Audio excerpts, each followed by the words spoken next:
Welcome back, ladies and gentlemen, boys and girls. This is Sub LBC here, and we are doing another video episode, or possibly an audio episode, I guess if you'd like to call it. And before I go on here with the video, which is going to be a continuation of what it takes to be a grower, there are some people that have mentioned to me that it would be a good idea to possibly do this as a podcast. And I don't know if it necessarily is there's a huge difference between simply making it a podcast or simply uploading this content in the form of just an MP3 file that can be either streamed or downloaded from a website. I have the ability to do that now. At least just upload this if that would be sufficient. Otherwise, for those who might want to host this as a podcast, or if you guys have a site or whatever, it's something that I'd be interested in doing if you'd like. Just for those who would like to, view the content or listen to the content that way, they would have the option to do so. But in the future, it might not work out so well because there could be associated video or or photos with some of the stuff that I do that obviously you wouldn't be able to get in a podcast. So we'll kind of see how that goes. But I can understand how it might be a lot better because you guys can listen to this without necessarily needing a smartphone or a laptop computer or PC or whatever. But in any case, guys, we are going to move along here with the what it takes to be a grower series. But we're not going to talk about what we've talked about in previous videos.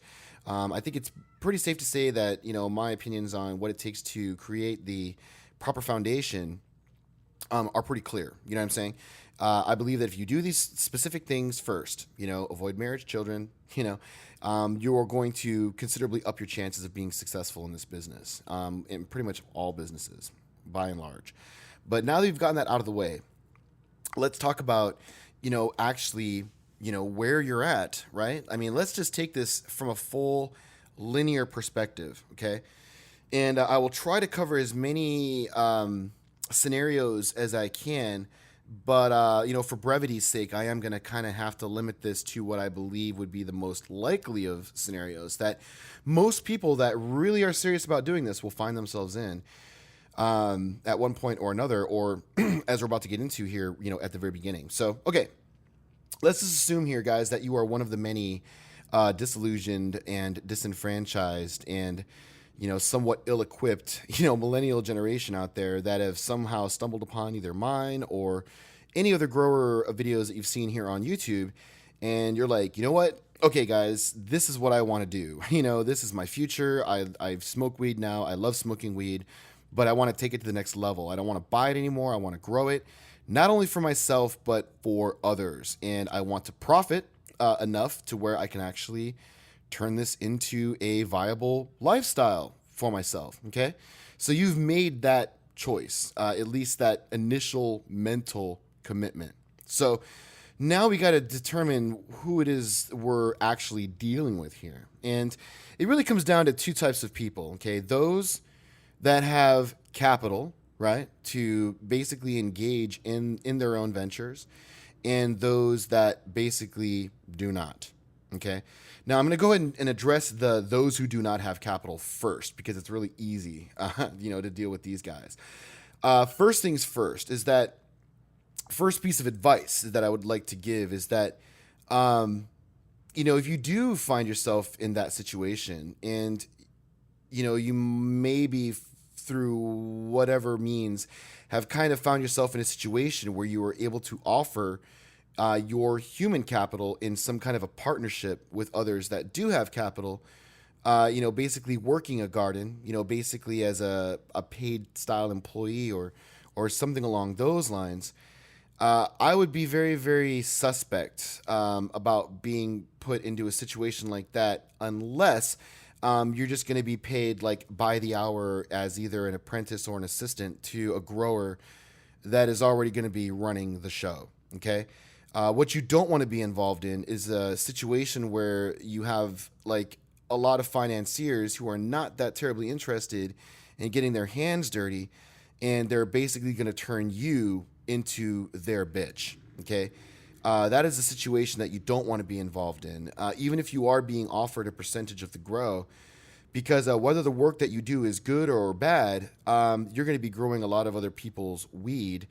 And honestly, you would be better served to just, kind of suck it up for a while and get more of a traditional means of employment and actually exercise discipline to put away the required capital needed to go out on your own ventures. And we'll talk more about that here in a second. Now, if you do find yourself in a situation where you're just going to get paid by the hour, either in the form of just being an assistant or possibly an apprentice, learning from an established grower who is running the show and does have full autonomy over what's going on, then that is a fairly good situation to find yourself in as a grower, regardless of the size of the garden. If it's a big warehouse grow, you're going to learn a lot. Even if it's a very small grow, you're still going to learn a lot. And you're going to learn even more if it's a nursery style operation combined with flowering, because then you're going to be able to learn everything. Not only how to flower plants, on an 8 to 10 week cycle or whatever, but you're also going to gain the intimate knowledge on how to raise, maintain, and take lots of cuttings off mother plants, how to root clones, whether it be a mass, arrow clone type system or more traditional tray and dome style like I do. But you're going to, gain a lot of knowledge and you're going to get paid, along the way. And even though it's not going to be a whole shit ton of money, generally speaking, the schedules will be flexible enough for you to still have a part-time job with other incomes. So it'll still keep the doors open enough for you to acquire capital, which you can then in turn invest in, in equipment and stuff of that nature. Now, when you are going to, if you are one of the less fortunate without any venture capital to work with, I do not recommend building your garden in pieces for a whole multitude of reasons. Number one is that there's a definite trend in prices pretty much going down across the board on most hydroponic equipment, specifically lighting. I've really seen a consistent dropping in prices. Oh, wow, guys, excuse me, Jesus Christ. But yeah, I've seen a huge drop in prices on, ballast technology, big time, and also an increase in its quality. They're able to do more things. They have more features, and they're cheaper, and that's the trend. So you don't want to buy gear as you go and then just store it. It doesn't make any sense. You will always generally be able to find good deals on used gear, and you're going to have a lot more bargaining power when you're going to be buying it all as a complete set. You know what I'm saying? If you're buying it piece by piece, you're not going to get great bargaining power. You're going to think you're getting good deals on things as you go, but more often than not, you're going to end up getting a whole patchwork of mix and match components, and it could potentially present problems for you later down the line. So it is better, if you don't have capital to start with, to actually exercise discipline, okay, be responsible, and just steadily put away enough money to actually get this thing started, and just suck it up for a year, 2 years, whatever it takes. It's taken some people a really long time, and some people get up and running right away. And that's the group that I would like to address at this point. So for those out there that actually have money to start with, well, what does it cost to invest in a garden? Well, I've always tried to, if you just want to get a nice rough estimate, because remember, depending on where you're growing and how you're growing, the costs are all, going to be a little bit different. But I like to at least assume that it's going to be $1 for every watt. And that applies to either flowering gardens or fluorescent-based systems for nursery type work, specifically. Like for instance, you want to build a 4,000 watt garden, $4,000. Now you might think to yourself, well, I can get a lot of the big equipment and keep it well under 4,000, and that's true. Like me personally, I can get adjust-a-wings with bulbs and a whole ballast set. Maybe even with a controller for about 2,000. So you might think, wow, it's a lot of extra money. But one thing you guys probably don't understand is that, the other associative startup costs, such as all the extra extension cords and stuff like, fans, all the wall mount fans, floor standing fans, all the stuff that you need to light seal the room, the tools that you might not have that you need to cut proper holes for ducting runs, the ducting itself, the reducers, exhaust fans. I mean, these things really add up. And then, God, if you're going to be running a somewhat pricey nutrient line, then you can, it's obviously pretty easy to see that $2,000, getting spent up there pretty quickly. In fact, going by $1 per watt, that generally is only going to get you through the flowering room, and really doesn't include veg at all whatsoever. And if you are going to build a very, very kick-ass veg room, like with my flood table setups with those 150s, those are kind of expensive. The racks are $100. The tray reservoir, the lighting systems themselves are, a few $100s. So it's pretty safe to say that I probably spent close to about $1,000 to put those two setups together. So if you generally work within the $1 per watt of lighting, it'll generally work as a pretty good, estimation of where you're going to be needing, as far as money to get this thing really off the ground. Now, another thing that I want to talk about here too is my whole feelings about the size and scale of operations, and why why I grow the way that I do. Now, for people that watch my videos and have also watched other growers here on YouTube, you'll notice that, some people are really into the Guerrilla style residential, such as myself. And there are some that like to expand into the warehouse type operations. Now, for me personally, I really do not like the large scale warehouse operations. Okay. And I'm going to go ahead and talk about why. Now, before I talk about why I don't like them, let's just talk about what's great about them and why growers do them, because they're not stupid, right? Obviously, when you build in a warehouse style location, you're going to get some advantages. Firstly, is you're more than likely going to get a vast surplus of power. You're really going to have access to a lot of multi-phase power options that will allow you to expand in ways that you simply cannot do in a residential environment. That's the first thing. Second thing is that you're going to more than likely get a lot more space and a lot more freedom to design the garden truly from the ground up. Fully compartmentalized if you want to, fully wide open if you want to. You pretty much have the freedom to do more or less whatever you want. And the other huge advantage is that you get the space at a premium. You're going to be able to get a lot of square footage, and comparatively to residentials, big time. You can get thousands of square feet for a lot cheaper than thousands of square feet residential, obviously. So now let's talk about the cons, which there are a lot. First con is that unless you're a super baller, right, and you've got a lot of fucking money to start up, you're probably going to have all your eggs in one basket if you're going to be doing a warehouse grow of that size, more or less. I mean, you might have other smaller grows, but you're certainly not going to more than likely have another warehouse grow to kind of keep the momentum going if you lose one. If you lose the warehouse, you're pretty much back down to residential status again. You got maybe like a little 2 or 4K in your home, but that's it. So that's kind of a tough proposition for some to accept. And for those who do in-depth risk analysis, may not see much of a benefit with that. The second thing with the warehouse is that the amount of staff that you need is generally, or could be really, more considerable, especially if you're going to run the more, open style where you just have huge harvests every time. And that can be problematic for some growers, depending on how they're able to get resources. Are they in an area where they can recruit?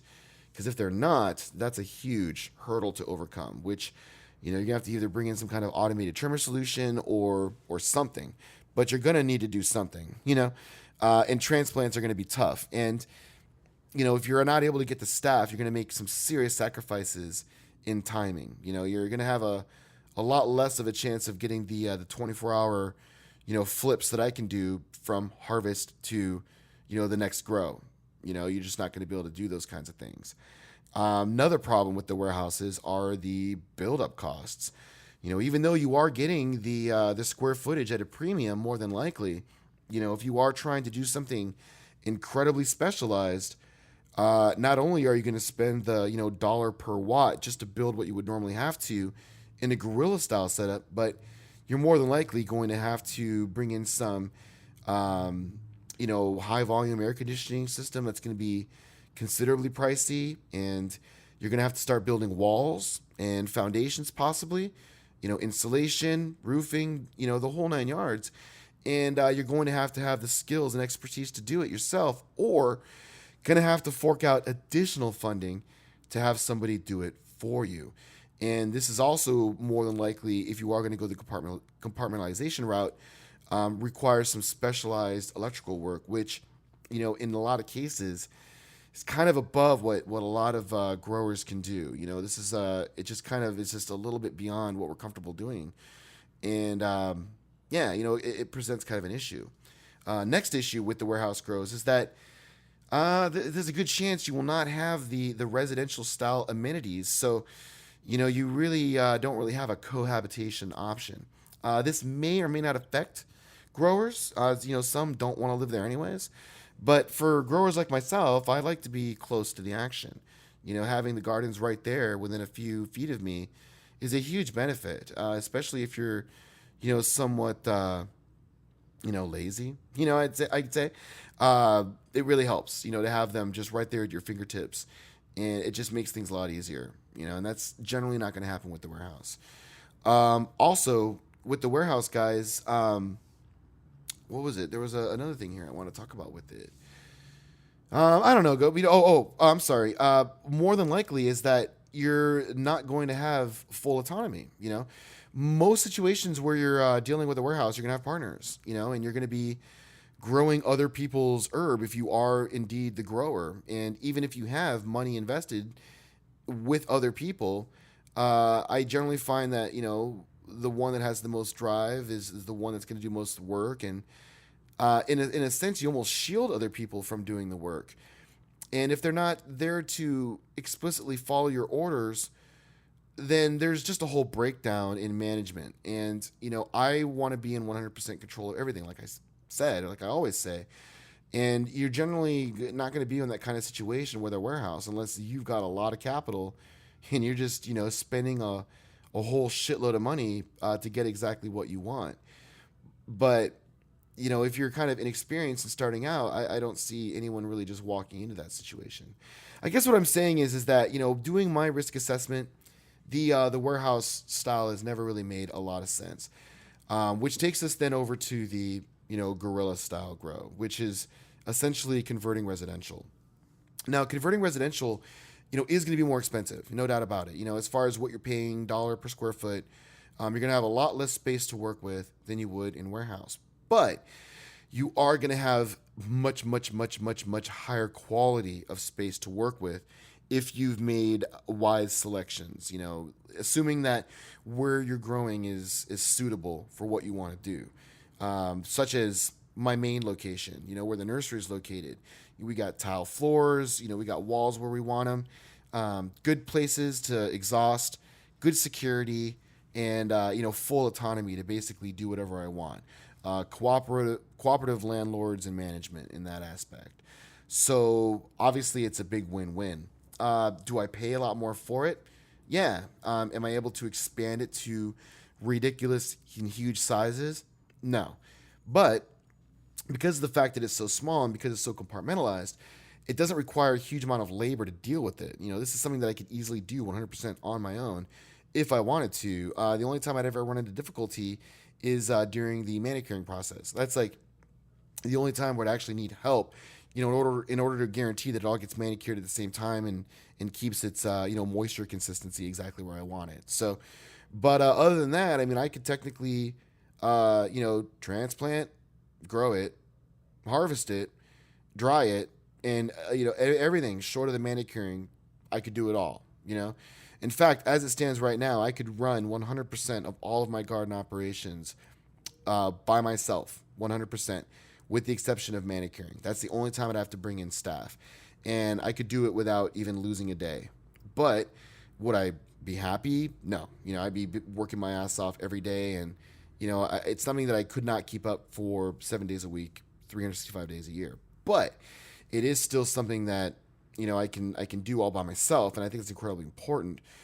Just in case I do lose my staff support, it's not like everything just dies. I can, by myself, keep it all going. And the fact that I'm doing it in residential, really makes that easy because everything is just kind of shrunken down to a smaller size, not working with so much stuff.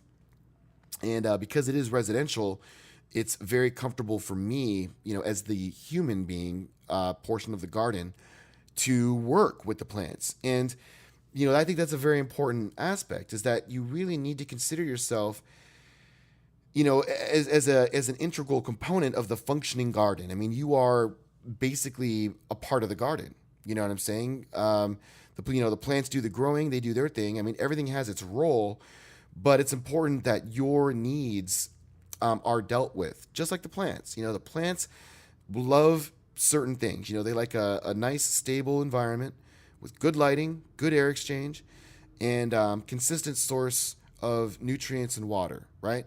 And space. We give them these things, and the plants tend to be okay.